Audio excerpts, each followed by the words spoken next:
YT ఫ్యామ్ చూసారు కదా వర్షం అయితే ఎలా కురుస్తుందో. ఈ వర్షాకాలంలో ఎక్కలేని క్రేవింగ్స్ అయితే వచ్చేస్తుందండి. మనం అప్పుడే తిన్నా కూడా మనకి ఏదోటి తినాలని క్రేవింగ్ అయితే వచ్చేస్తుంది, అంతే కదా.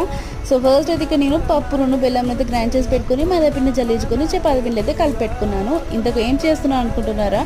భక్షాలు అయితే చేస్తున్నానండి. అదేంటి భక్షాల పండగలప్పుడే చేసుకుంటారు, ఉట్టప్పులు చేసుకుంటారా అంటారా ఏంటి? మనకు ఎప్పుడు తినాలనిపించుకుంటే అప్పుడు చేసుకోవచ్చు, ఏమంటారు? అంతే కదా. నేనైతే హ్యాండ్ తోటి అయితే ప్రెస్ చేస్తున్నాను. అదేంటో నేను ప్రెస్ చేస్తుంటే పప్పు ముద్ద అయితే బయటకు వచ్చి తొంగి చూసినట్టుగా వస్తుంది, ఎందుకో తెలియదు అన్నమాట. సో నేనైతే ప్యాన్ మీద వేసాక కూడా ప్రెస్ చేస్తున్నాను, సైడ్స్ మందం రాకుండా ప్రెస్ చేస్తాను. ఇలా మా మమ్మీ ప్రెస్ చేస్తారు. కూల్ క్లైమేట్లో వేడి వేడి భక్షాలు తింటుంటే అదిరిపోయిందని చెప్పచ్చు. అండ్ మీరు కూడా ఈ కూల్ క్లైమేట్కి ఏమేమి స్నాక్స్ చేసుకుంటున్నారో కమెంట్ సెక్షన్లో కమెంట్ చేయండి. ఈ next like and subscribe next. Thanks.